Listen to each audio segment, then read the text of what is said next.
Well, thank you very much. Pleasure to be with you. You've heard from Governor Allen and Congressman Forbes, and they've sort of given you a fairly intensive analysis of what I'm going to show you in pictures. So it's going to make my job easy. I'm going to tell you what you already know in many cases, but seeing it is believing it. I think even further, I'll try to simplify it. I think the message here is what you've already heard, is that federal spending in the Commonwealth, and particularly in Northern Virginia, but statewide, is really important to the underpinning of the local economy and to the state's economy. How vulnerable we are is somewhat measured by how dependent we are. But it isn't translating one-to-one. I mean, you have to do the translation. I can't tell you. I will show you a little bit of what I think some of the ranges of exposure are, but we don't know what's going to be cut back. And I think, as Congressman Forbes indicated, the transfers of aircraft carriers and submarines and Aegis destroyers, those hardly even register in this. I mean, they're really, really important. But that's not what the cutbacks actually will generate on the surface, at least at first. Aha, man, this is great. I don't have a classroom like this yet at the, we have a great state university system, but my room isn't quite this plush. Let's start at the state level. I'm going to do state and local. You can read some of these numbers yourself, or if you can't see them, I'm going to tell you what I think is important.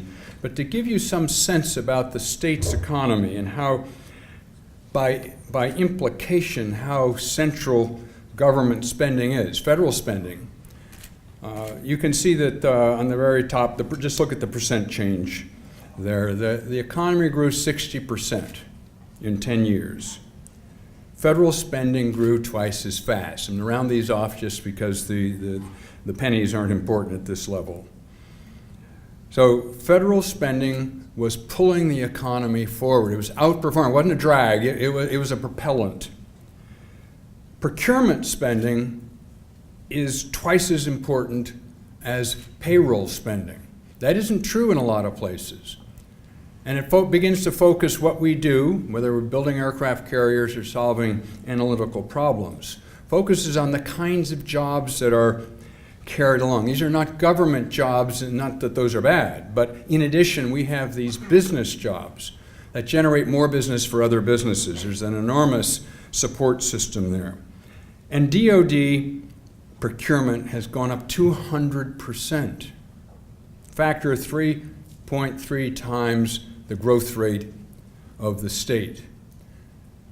And we talk a lot about DoD, and I am too, but I don't want to leave the impression that the rest of federal spending isn't important. It's bigger than DoD, or as big. You can see there in the 2010 column, DoD spending was $58 billion in fiscal 2010, and total federal spending was $136. DoD is really important, but it's not the only thing that's important. The non-DoD spending is going to get cut back too. Procurement, that's really, and anybody, you guys largely, and women are from Northern Virginia, I suspect that's what made the difference here. For 30 years, it's what's made us different than suburban Maryland, made us different from the rest of the country. That's a pretty good trend there, 11% per year growth rate. I tell my stockbroker that's what I want. He gave it to me yesterday, but we may take it away today. Who knows? But anyway, 11% is pretty good. Keep that in mind. You're going from 21 billion to 58 billion. And that's important in my checking account. I'm sure it would be in most of yours. We are, as Congressman Forbes said, we are number one in the country. This isn't just DoD procurement. This is all procurement. We just passed California. It's the first time we've ever been number one. Wages aren't unimportant. They generate a lot of revenues. They generate demand for goods and services, support a lot of businesses. They grew at half the rate of procurement, still 5.4%. These are not adjusted for inflation, but this is better than, I'm a state employee, it's better than what my salary did over the last 10 years. So that's good, and it supports a lot of business. We rank number 4th in the country. You know, we don't, this isn't unimportant. Together, we're number 2.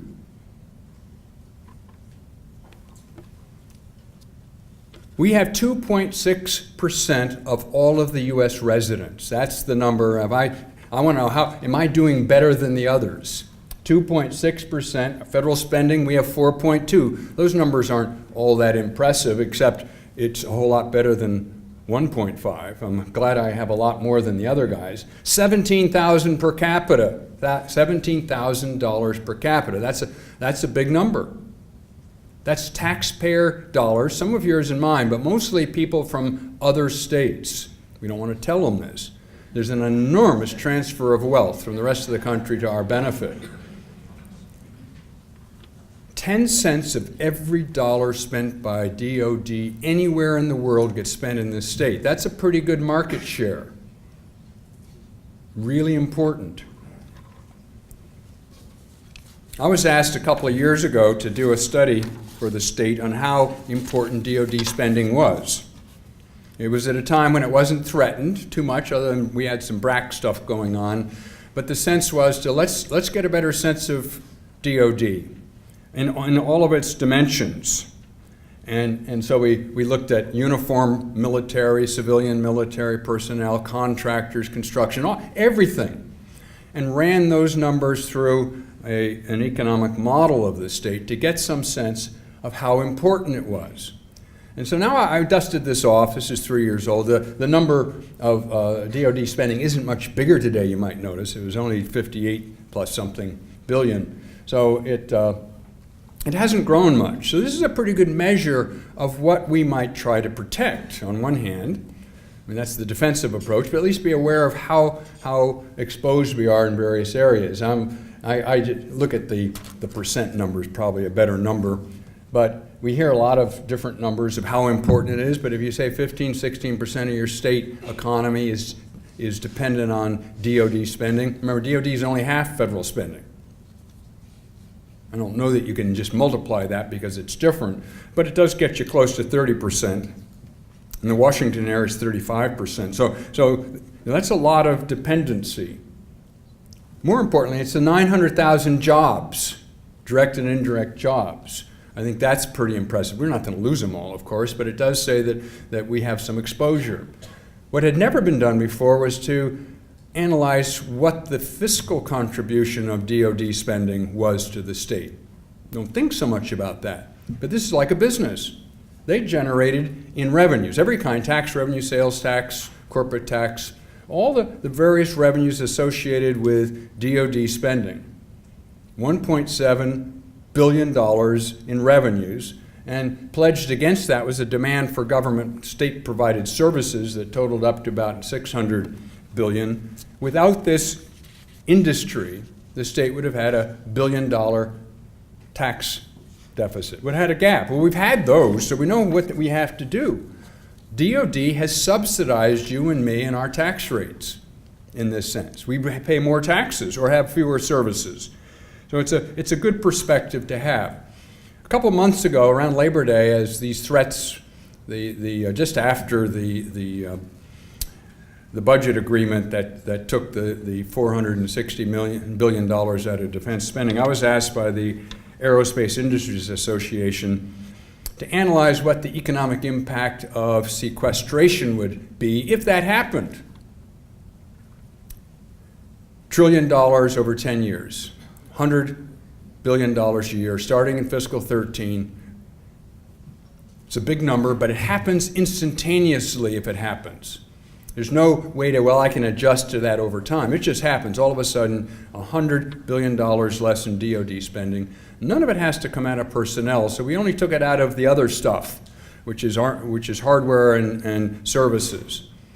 And so I'm going to just give you a sense of what we found at the U.S. level. It's probably too hard for you to read. The bottom line is that about $45 billion less in purchases of equipment, ships, airplanes, rockets, munitions.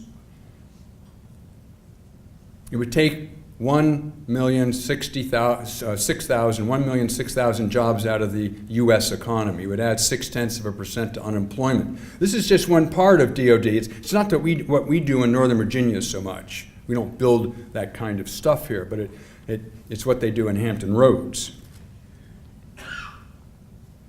Of course, then I was, and this is national, it's probably pretty good. It's interesting that of that 1 million jobs or so, 35% come out of the industry and direct and indirect supply chain jobs, including retail and education and health, because all these industries put money into that for their employees. But 650,000 of those jobs came out of you and me, came out of Main Street, came out of the jobs supported by the $58 billion in payroll that would have been lost because of this shrinkage of employment. So it hits everybody everywhere. And then the next question, and the very difficult one to answer, well, what happens at the state level? So, and this is illustrative of what might happen in Virginia if these cuts were proportional to Virginia's share of current procurement. There's no way to know what's going to be cut at this point, or if it will be. But again, it sensitizes us to some of the kinds of magnitudes of impacts.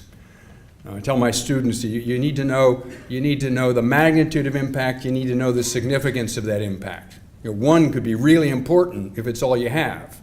And so you have to start figuring out magnitude. We know the magnitude in round numbers. How important is it? 122,000 jobs in the state. Well, it leaves a few left, but that's really important. It takes $7 billion out of wages. Those are all taxable wages, so it has some fiscal impact, and it cuts the projected growth rate in the state in half, assuming there's no collateral damage, that people don't get frightened and stop spending money, or that real estate values go down because there's less demand for housing. There's all sorts of other stuff that could happen. This is just what could happen immediately. And then, of course, somebody calls me up from the Hampton Roads Times, or what's the name of the newspaper? Somebody says, well, what's it going to do to Hampton Roads? And I said, well, I don't know. My editor says I need to know. And so I said, well, if it comes out of Hampton Roads in the same proportion as what they get now, I can tell you that. That's the best I can do, and he kept his job. But look what happens in Northern Virginia. I know this, and you know it, but 75% of all procurement in the state is done here. Now, it's different, and it's maybe less vulnerable, it's more essential. I like to think it's more essential, that's why it's done here and not in Iowa. But it's a big number, and potentially, we just have an enormous exposure, and we're beginning to appreciate that. Let me tell you a little bit about the Washington area more broadly. I show this picture, this pie chart, as a starting point. If we were in Detroit, what is called federal would be the automotive industry. And we know what happened to Detroit as that automotive industry changed. As a footnote, Detroit's generating more jobs than Washington right now, in the Washington metro area.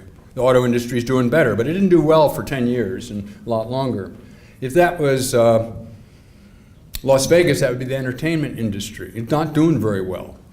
So when you have a major part of your economy that is so dependent on one industry, one sector, 35%, we have never been more dependent on federal spending than we were last year. I don't know what that percentage is this year, and I can say there's a reason for it. The year isn't over yet, but it might have gone up a little bit, might have gone down, but the lowest I've seen it was in 2000 when it was 31%, and that was before the tech bubble burst.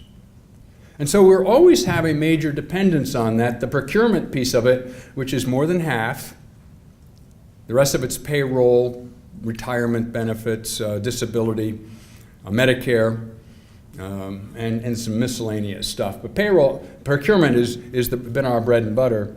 International, that's hospitality is 2.2%, associations 2%. All of those are less than they used to be before the recession. Other is a category that's growing. That's where health and education is. That's a hot area, but we don't pay much attention to it. Non-local business is what Jerry Gordon works on. I know he's here somewhere. This is the Hilton, this hotel headquarters. This is Volkswagen. These are the companies that move here and some of you that don't do federal work but find this is a good place to do work. to do your business, and your market isn't local necessarily, isn't restricted to the local area. That's what Northern Virginia is growing towards. That used to be 14% before the recession. It shrunk. Well, it's going to grow, and it's going to grow much faster. It has to take up some of the slack as federal stops growing. It doesn't have to shrink. It could just stay the same at $165 billion. That's what was transferred from all the taxpayers in the country to us, to the Washington metropolitan last year. $165 billion in a $425 billion economy. You and I, most everybody here is in that red zone. I didn't pick red because it means anything particular, but that's where the workers are that provide services to the people that work directly for the federal government or work for its agents, for its contractors. Those are the services, and that red zone is where all the retailers are. That's where most of the local consumer services are that depend on the other sectors to generate income to spend or support us. That's a little smaller too than it used to be. This is going to change, but you look at that, if the federal piece doesn't get bigger, just accept it. It's not going to get bigger proportionally. It may get bigger in raw numbers, but it won't have a bigger share next year than this year. Who's going to pick up the slack? So with that in mind, I went the wrong way, sorry. Take a look at what has happened in our favor. This is federal spending overall, the blue bars, and the orange bars are procurement. These data go back to 1980, but just the ones I'm showing you here, they were smaller in 1980, so just assume this is a progression. You can see how they've accelerated in the last 10 years. Federal spending over this period from 85 through 10 has gone up by a factor of 4. Procurement is up by a factor of 9. Tells you what's important. Back in 1985, procurement was 25% of all federal spending. Now it's 50%. Halfway along the way, things changed here. This is really important to Northern Virginia. For a long time, federal procurement and wages and salary were sort of going along together. They weren't much different. Maryland has a lot of payroll, not much procurement. They didn't grow as fast as Virginia. We have a lot of procurement, not quite so much payroll. Still, it's a big number. This should go through 2010. It was 36 billion in 10 on the wages and salary, and 81.3 billion on the procurement. Twice as much. Look at that acceleration. $862 billion, closing in on $1 trillion of business in this region. Northern Virginia has gotten half of it. Businesses located in Northern Virginia have gotten half of it. The rest of it split between D.C. and suburban Maryland. What they buy in these 3 different state jurisdictions is really different. They buy intellectual services, knowledge, technology-intensive services here. They rent space in D.C. and provide human resource development services, training, transportation. It's just different. The D.C. stuff, which is a good number for a small economy like D.C., is important, but it doesn't generate much other business, where ours generates a whole supply chain of business. 65% of all of that money was spent in the last 10 years. That was what drove our economy. Like you remember, technology drove the 90s. That's a mess. I don't know what happened to this. It's happened a couple of times. We send this stuff around electronically, and sometimes it gets, that's the title. But anyway, yellow is us. We're much better than the other guys. Let's just leave it at that. Payroll is important, but you can see what the employment does. This goes way, way back. It's sort of interesting. It's by president. But in 1970, we had 345,000 federal workers here. It was 27% of all the jobs.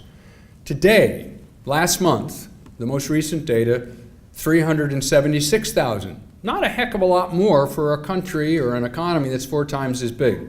The economy, GDP, is 4 times what it was in 70, and we only have a handful more federal workers. Well, of course, we have a lot more federal workers. There are some of you and others. There's the shadow federal workforce, I call them. It's the 600,000 plus federal contractors doing all the work.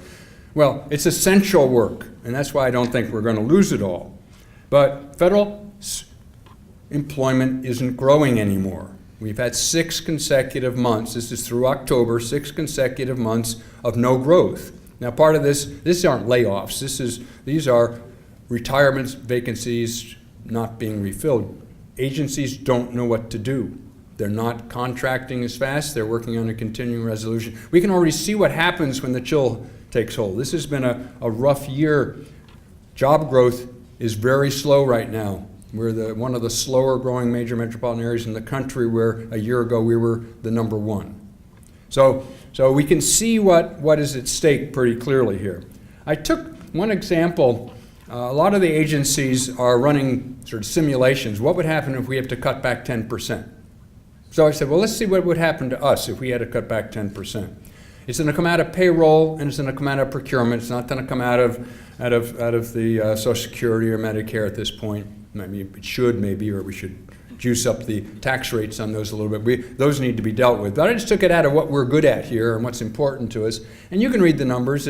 It's what we're going to subtract it from what we expect to have in 2012. We don't know of that, of course, but I've projected it out. So we might lose almost $13 billion off the economy. This is a $465 billion economy. It's not very much. It's chunk change.